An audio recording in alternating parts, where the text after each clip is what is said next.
샬롬 반갑습니다. 2월 4일 수요일 오늘의 말씀입니다. 혼인잔치의 표적 요한복음 2장 1절부터 12절 말씀입니다. 사흘째 되던 날 갈릴리 가나에 혼례가 있어 예수의 어머니도 거기 계시고 예수와 그 제자들도 혼례의 청함을 받았더니 포도주가 떨어진지라 예수의 어머니가 예수에게 이르되 저들에게 포도주가 없다 하니 예수께서 이르시되 여자여 나와 무슨 상관이 있나이까 내 때가 아직 이르지 아니하였나이다. 그의 어머니가 하인들에게 이르되 너희에게 무슨 말씀을 하시든지 그대로 하라 하니라.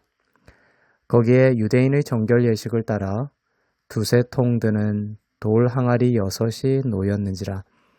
예수께서 그들에게 이르시되 항아리에 물을 채우라 하신즉 아귀까지 채우니 이제는 떠서 연회장에게 갖다 주라 하심에 갖다 주었더니 연회장은 물로 된 포도주를 맛보고도 어디서 났는지 알지 못하되 물 떠온 하인들은 알더라. 연회장이 신랑을 불러 말하되 사람마다 먼저 좋은 포도주를 내고 취한 후에 낮은 것을 내거늘 그대는 지금까지 좋은 포도주를 두었도다 하니라.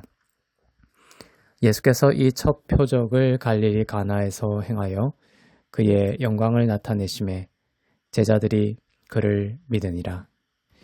그 후에 예수께서 그 어머니와 형제들과 제자들과 함께 가브나움으로 내려가셨으나 거기에 여러 날 계시지는 아니하시니라. 아멘. 요한복음 1장에서는 세 번의 이튿날이 나오고 29절, 35절, 43절에 세 번의 이튿날이 나오고 오늘 본문인 그 후 사흘째가 오늘 본문의 시작이 되죠. 이 사흘째는 7일째를 말합니다. 그래서 태초예로 시작한 창세기는 7일째 되던 날에 창조가 완성되고 안식이 임했습니다. 태초예로 시작하는 요한복음은 7일째 되는 날에 예수님이 장차 십자가로 이루실 사역의 완성을 상징하는 가나의 혼인잔치에서의 표적을 보여주십니다. 혼인잔치에 포도주가 떨어졌습니다. 혼인잔치에서 중요한 포도주가 떨어졌다는 것은 신랑과 신부에게는 수치일 수 있었습니다. 예수님은 우리의 수치를 그냥 두지 않으시고 수치 가운데에서 구원의 길을 열어주시는 분이십니다.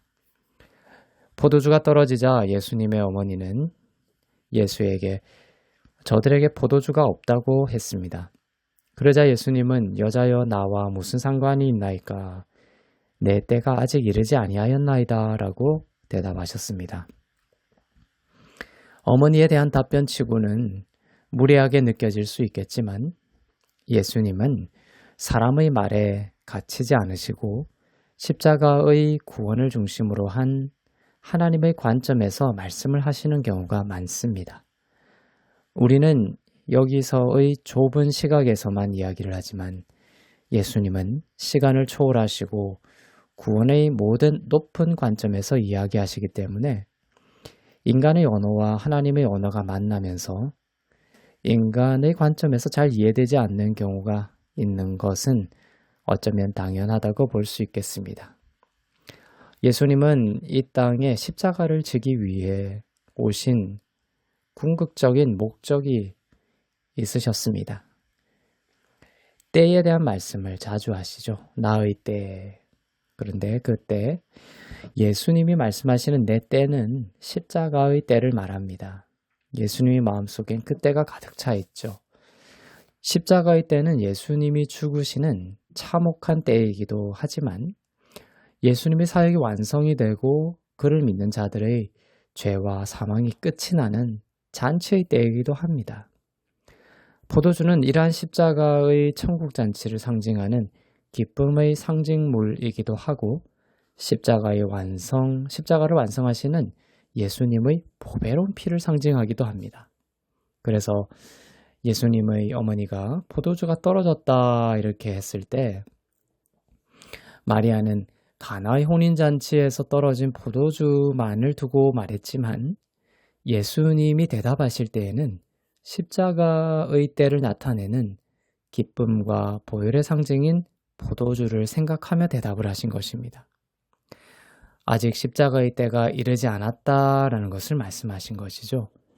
그러나 이 가나안 혼인잔치에서의 기적을 통해서 장차 올 십자가의 때를 예표하겠다, 나타내겠다라는 것이 예수님의 뜻이었습니다. 그것이 나타나 있는 것이죠. 거기에는 유대인의 정결 예식을 따라 두세 통 되는 돌 항아리 6이 놓여 있었습니다. 율법에 따라 씻어 정결하게 하는 물을 담는 동물 항아리였습니다. 항상 물이 채워져 있어야 했는데 오늘 보면 비어 있죠. 그 율법의 물은 고갈되어 있었습니다. 그리고 항아리는 6개였습니다. 6은 인간의 힘을 나타내는 숫자이죠. 형식만 강조할 뿐 구원의 기쁨을 회복시킬 수 없는 무기력한 율법의 실상을 폭로하고 있습니다. 예수님은 이 항아리를 한 통에 약 100리터의 극상품 포도주가 담긴 항아리로 바꾸십니다. 물을 담으러 가시고 그 물을 최상의 포도주로 만드셨습니다. 그리고 그 포도주는 마르지 않고 떨어지지 않았습니다. 옛 언약의 시대가 가고 예수님을 통해 오게 될 새 언약의 시대가 얼마나 풍성한 기쁨과 생명의 시대인지를 보여주고 있습니다.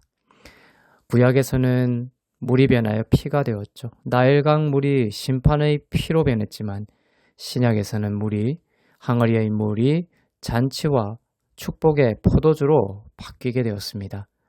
오늘 예수님을 의지하고 그분의 다 이루심을 믿는 자들에게 이루어질 일들입니다. 이런 기적이 여러분에게 나타날 거예요.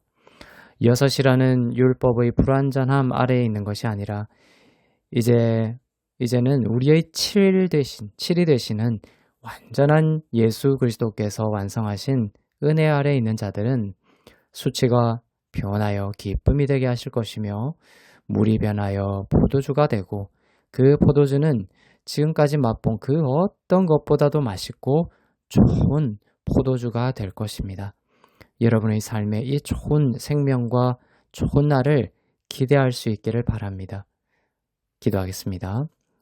사랑의 하나님 아버지, 포도주도 떨어지고 물도 말라버린 것 같은 자들 가운데 오늘 임하여 주셔서 십자가를 완성하신 예수 그리스도의 은혜를 풍성히 베푸시기를 원합니다. 물이 변하여 최고의 포도주가 되게 하시고 수치가 변하여 기쁨과 감사와 나눔의 인생이 되도록 축복하여 주옵소서. 감사드리며 길이요 진리요 생명 되시는 주 예수 그리스도의 이름으로 기도합니다. 아멘.